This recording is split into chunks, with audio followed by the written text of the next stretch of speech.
Ok, tenemos asistencia de 40 compañeros. A ver cuántos más se agregan. Entonces, comentaba yo de qué es lo que qué es lo que pretendemos hacer en este momento. Fíjense, uno de los problemas que tenemos con el manejo de los sistemas de poleas es precisamente esta facilidad para obtener la ecuación de desplazamientos. Ya dimos la secuencia de pasos y hablábamos de que cada arreglo tiene su propia ecuación. En algunos a veces coinciden, el arreglo es muy estructurado y llega a tener coincidencia con alguna otra estructura, pero cada uno de ellos se debe de analizar con la metodología que compartimos hace un momento, ¿sí? Revisemos entonces. Estamos trabajando con un sistema en donde se vinculan dos bloques A y B. El bloque A se encuentra en un plano inclinado, ¿sí? Y el sistema está estructurado con una sola cuerda. Recuerden, condición de nuestros sistemas, que nuestra cuerda tiene por característica ser de longitud constante, ¿verdad? Esa cuerda pasa por una polea superior que está empotrada en la parte de arriba y se vincula con un brazo a una segunda polea de menor diámetro y ambas se conectan a una polea inferior que se vincula directamente con B. Voy a darle nombres a las poleas para efecto de poder identificarlas. Y tenemos entonces bloque A, bloque B, polea en C, polea D y polea E. ¿Vale? De esta forma, entonces, haremos referencia a cada uno de los términos de acuerdo a su indicación de nomenclatura. Bien, ok. Traten ustedes de ver con la metodología. Vayan ustedes un paso delante de mí. El primer punto sería, como una secuencia, identificar el nivel dado. Pero para poder hacer esto, yo les sugiero que recreen cómo se comportaría siempre el sistema al momento de generarse una condición de movimiento. Y la recomendación es que simulen ustedes el movimiento, que alguien rija el movimiento, y ese alguien o ese cuerpo sea el que está vinculado con la mayor cantidad de cuerdas. ¿A qué me refiero? En el caso de A solamente se vincula a una cuerda, ¿sí? Más no así el bloque B. El bloque B tiene relación con 3 tramos. Es en este elemento en donde podemos simular un movimiento unitario, ¿sí? Lo mismo que hicimos en el ejercicio anterior. Si yo considerara que el bloque B desciende 1 metro, ¿cómo se comportaría todo el sistema? En este caso, la polea que está directamente unida a B giraría, ¿sí? Yo voy a forzar el movimiento, esta va a girar para dejar que la cuerda pase, ¿sí? Esta gire en este sentido y permite el incremento de longitud de la cuerda en esta zona entre D y C.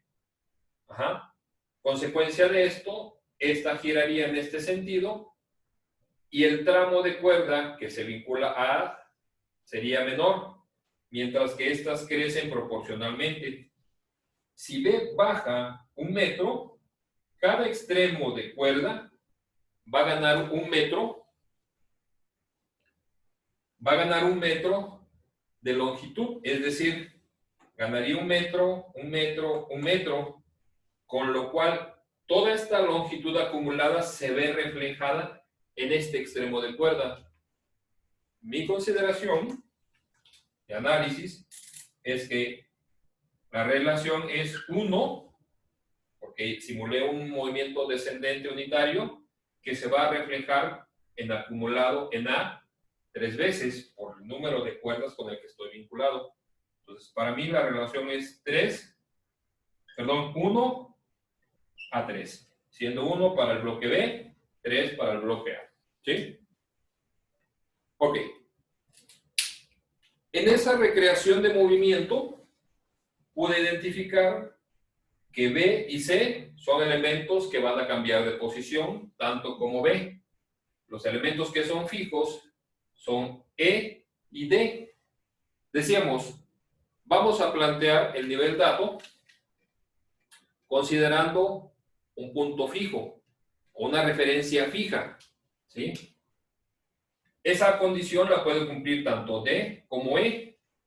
Pero, ¿qué sucede si yo me apoyo en el eje de la polea en D, que es la polea que tengo en esta parte inferior?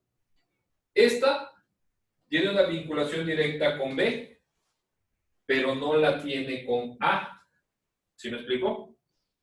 Entonces, mi nivel dato, recuerden, tiene que ser punto de referencia para la ubicación en este escenario del sistema vinculado a los dos cuerpos. Entonces, mi conveniencia no está en dejar el nivel dato en D, sino que apoyarme en E, porque esta polea se relaciona con A través de este extremo y esta polea se relaciona con B a través de este extremo. ¿Sí se entiende esa parte? Bueno, si estamos en condición de considerar a E, revisen, habíamos dicho que es un nivel dato. Las referencias de movimiento de B son verticales, no así el movimiento de A. Entonces, ¿qué es lo que voy a hacer? Y esas son las adecuaciones a las consideraciones que marcamos. Para la zona de B, mi eje lo voy a marcar así, y para la zona en A, la voy a marcar tratando de mantener una perpendicularidad, ¿sí?, hacia el movimiento. Entonces, ese término de nivel dato, como nivel como tal, a veces podría no ser aplicable, pero es la forma como podríamos hacer nada más referencia. O si no, hay que darle otro término. Finalmente, es mi punto referencial de ubicación en el escenario gráfico que estoy manejando. Lo dejo con esta referencia. En este momento es el nivel dato. Punto número 1 dentro de la secuencia de pasos. ¿Algún comentario en este planteamiento? No, ninguno. No, profe, todo bien. Todo bien, ok. Continuamos entonces. Siguiente punto. ¿Qué marcamos como punto número 2?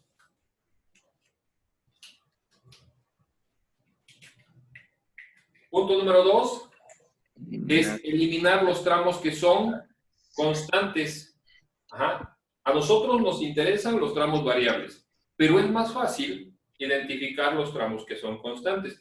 Y decíamos que los tramos constantes principalmente van a estar en las zonas de contacto de las poleas, es decir, en la polea en C, si marco su eje, por debajo de la polea en C, aquí siempre va a existir cuerda. Esta parte a mí no me interesa, ¿verdad? En las poleas superiores, marcando el eje en la polea en D, aquí en esta zona también siempre va a existir cuerda, como también en el caso de la polea en E, esta también va a ser una zona donde siempre va a existir cuerda, ¿sí? ¿Qué otro tramo identifican ustedes como constante? ¿No sería la cuerda larga, la que está entre C y E? Entre C y E, ok, pero chequen lo siguiente. Esta polea posiblemente no se podría alinear, ¿verdad? Por las características que tenemos con el eje de la polea en D, ¿sí? lo que implica que este brazo es constante en este tramo. Pero si yo quito este tramo, ¿sí? ¿Qué es lo que va a suceder con respecto a mi nivel dato? Se pierde el vínculo. ¿Sí me explico? Esta cuerda, mi referencia está en la parte superior. Al momento de hacer constante este tramo, yo estoy eliminando el vínculo hacia el nivel dato. Entonces, esta tendrá que quedar completa porque de ahí voy a tomar referencia. ¿Sí se entiende? Ok. Bien. Hasta aquí, estos serían los tramos que son de magnitud constante. ¿Qué es lo que vamos a hacer? Si B desciende, estos dos tramitos, estos dos, van a crecer proporcionalmente. Este presenta un alargamiento de mayor magnitud que estos dos, pero no lo puedo quitar porque es la vinculación al nivel dato, y este presenta otro cambio de magnitud según las condiciones que estemos considerando. Hasta aquí quedaría entonces el punto número 2 en la eliminación de los tramos que son constantes. Pasemos al punto número 3, que le dimos por término asignar nomenclaturas a nuestros tramos variables. Y esa nomenclatura tiene que estar dada a partir de nuestro nivel dato. Ajá. Recuerden, el nivel dato está asumiendo las características del origen. ¿Sí? Entonces, sin ningún problema, el tramo del eje de la polea E, marcado como nuestro nivel dato, hacia A, vamos a decir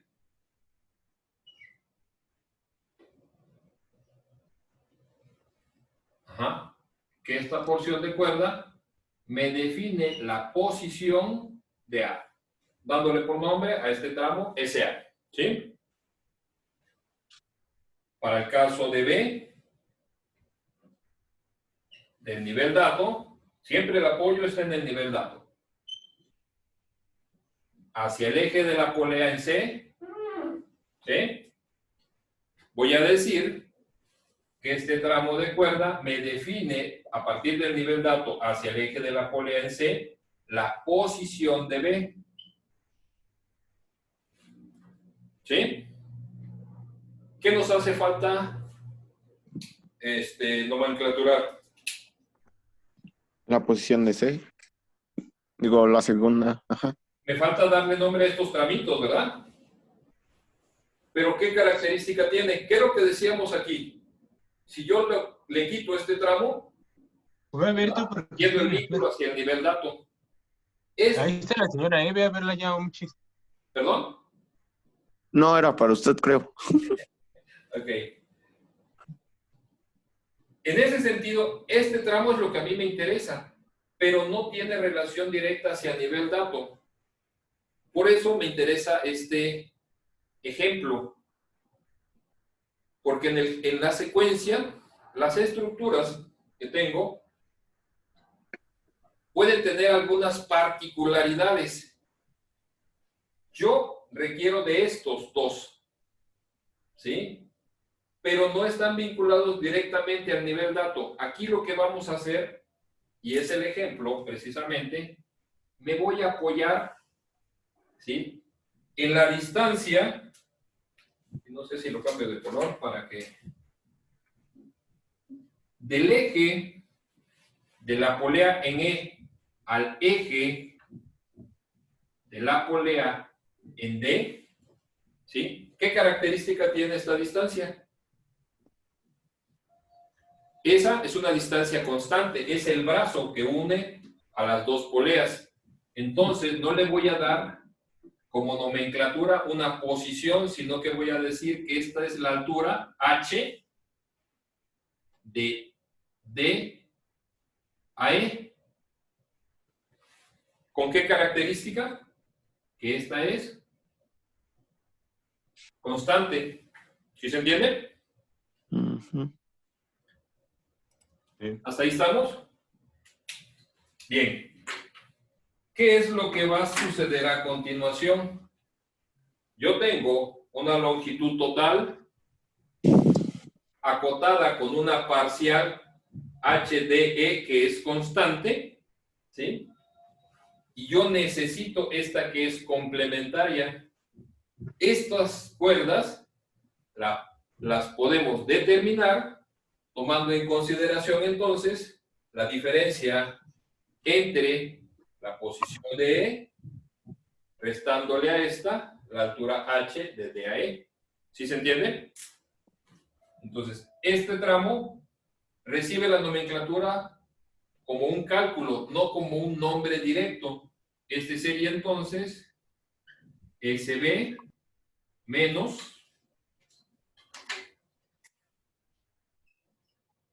H de D a E.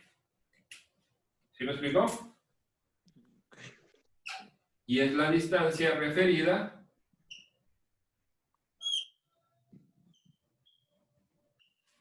del eje de la polea D al eje de la polea C. ¿Sí se entiende esa parte? Sí. ¿Alguna duda, alguna pregunta? Yo, profesor, Sí. pero no es con respecto al tema. Lo que pasa es que tengo otra clase ahorita ya a las 11, entonces no sé si había problema. Adelante, no hay ningún problema. Ajá, espero poder compartir la sesión con el video así como lo hicimos anteriormente. ¿Vale? Ok, De acuerdo. profesor.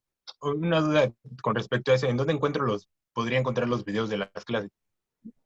Los estoy compartiendo a Compartan en través WhatsApp. del WhatsApp. Ah, ok. Bueno, gracias, profesor. Hasta luego, cuídate. Ok. ¿Duda con respecto a lo que tenemos acá? ¿Hasta aquí estamos bien? No, profe. Sí, Sí. profe, todo bien. ¿No hay duda entonces? Continuamos. Sí, Ya tengo entonces. Identifiqué un nivel dato. Punto número 1. Eliminé los tramos constantes. Punto número 2. Le di nomenclaturas a los tramos o un identificador que me permita relacionarlos en la expresión. Eso yo no lo puedo generalizar como una secuencia, ¿verdad? Porque no todos van a tener esta condición de tener que calcular algún tramo en función de otro. Pero dense cuenta que cuando hicimos esto, en ese momento, estos dos tramitos que estaban ajenos de forma directa, física, hacia el nivel dato, en este momento ya lo están. ¿Sí me explico? Lo que Sí, toca entonces a continuación es revisar cómo quedaría ya como último punto la estructura de nuestra ecuación. Y no se olviden, aquí es donde se hace importante haber tenido una interpretación previa del funcionamiento, ¿verdad? Ok. Vamos entonces a cubrir el último punto, que sería la estructuración de nuestro nivel, nuestra ecuación de desplazamientos, en donde mi cuerda L tendría que ser igual a ¿quién? Vamos a decir al tramo definido como SA, una sola vez, más el tramo definido como SB, una sola vez, más dos tramos, ¿sí?, que están siendo calculados como SB menos H de D a E. ¿Sí? En donde H, como no se referencia alcanza a ver de bien. nomenclaturas, esta, enfoque, ¿verdad? Vale, Ahí está. sí. Acuérdense, jálenme las orejas para que los ubique bien. Ajá. Entonces, dos veces lo que calculamos como SB menos H de D a E, en donde la nomenclatura H la estoy identificando como una altura que tendrá como característica ser constante. ¿Sí? ¿Qué toca a continuación? Pues hacer una simplificación. Simplificando términos, parte de álgebra. L va a ser igual a SA más 3SB menos 2H de D I. ¿Sí? Característica de este último, del tercer elemento del segundo miembro, que este es constante. ¿Qué es lo que vamos a hacer? Vamos a dejar en el primer miembro los que son constantes y en el segundo miembro los que son variables. Este término que está restando pasaría entonces sumando y nos quedaría 2H de DAE, que pasó sumando, más L, esto tendrá que ser igual a SA más 3SB. Y esta tendría que ser mi ecuación de desplazamientos. ¿Sí?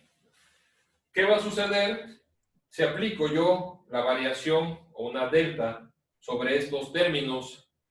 Todo el primer miembro se va a hacer 0. Y en consecuencia hablaremos del desplazamiento de A más 3 veces el desplazamiento de B.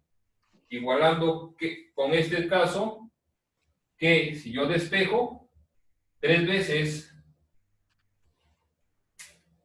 el desplazamiento generado en B, deberá de ser igual al desplazamiento de A. Voy a despejar este al primer miembro, cambiaría su signo y estoy reordenando nada más, ¿no?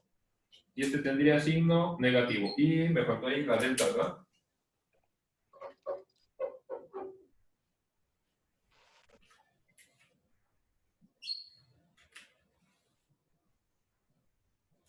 Ajá. ¿Cuál fue el ejemplo que habíamos establecido para el desplazamiento? Si B bajaba 1 metro, es decir, si B tiene como magnitud 1 metro, el desplazamiento de A, ¿de cuánto tendría que ser? Sería entonces 3 por 1, serían 3 metros, lo que correspondería en sentido contrario. B lo hizo en forma descendente. ¿Hacia dónde lo estaría cubriendo A? De forma ascendente. Es lo que me refleja el signo. Y el planteamiento que tuvimos original se cumple. Con lo cual, mi ecuación de desplazamientos, puedo decir que es correcta. ¿Sí se entiende? Sí, ¿Alguna profesor. pregunta? No. ¿Quedó claro? Yo sí tengo una, profe. Sí. Adelante. ¿El planteamiento lo da el problema o nosotros lo proponemos? El de 1 por 3. A ver, otra vez. ¿El planteamiento, el de 1 por 3, lo pone el problema o lo tenemos que hacer ese? No. Esto era lo que yo les decía de la interpretación previa. Antes de obtener la ecuación, conviene que nosotros hagamos una recreación y tratar de simular qué es lo que sucedería. Esto no me lo va a dar el problema. El problema, el enunciado o en un momento determinado, lo que yo pudiera diseñar, porque estos nosotros los podemos diseñar de acuerdo con las necesidades. Esto ya sería parte de el dominio que yo adquiera sobre los sistemas de poleas, ¿no? Y el recrear un valor unitario de movimiento, les decía yo, es importante tenerlo como antecedente para saber hacia dónde va tendiente mi ecuación y con lo cual yo voy a poder confrontar los resultados. Hagan de cuenta que lo que estamos haciendo aquí es de forma analítica, establecemos una condición que se debe de cumplir con una estructura matemática. Por eso les decía, cuando ustedes revisan todas las opciones o la gama de oportunidades que tienen de solución, van ampliando el escenario de dominio de su fenómeno. Ajá, esto no me lo da el enunciado, nosotros lo establecimos. ¿Sí? ¿Queda claro? Sí, muchas gracias. Ok. ¿Alguien más tiene alguna pregunta? Si ustedes revisan la bibliografía, este viene como un ejemplo precisamente de los sistemas de poleas. Y si no viene en los sistemas de poleas en cinemática, debe de venir al menos en segunda ley de Newton, que es el capítulo 13. Ajá. Ahí va a aparecer esta estructura y de alguna forma, imagínense, si no atendemos cómo trabajar la ecuación de desplazamientos, cuando lleguemos allá en donde vamos a involucrar otros elementos de análisis, nos podríamos atorar aquí con esto, pegas. Adiós. ¿Sí? Por eso es importante hacerlo. Ajá. Tomando como referente, ustedes ya llevaron precisamente la materia con algunos otros compañeros. ¿Se dieron el tiempo los demás de explicar esta obtención de ecuación o este procedimiento para obtención de las ecuaciones? ¿O trabajaron solamente con sistemas de poleas lineales?